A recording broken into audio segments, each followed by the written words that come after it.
लगाओ, हाँ के।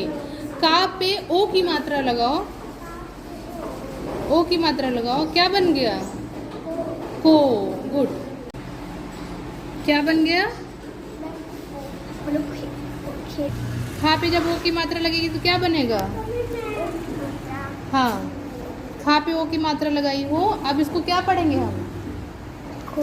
खो। चलो राजकुमार, इसमें हमें बताओ जा कहाँ लिखा है? जा। अब हमें मात्रा लगा के दिखाओगे आप। खा पे बड़ी की मात्रा लगाओ। खा पे बड़ी। हाँ,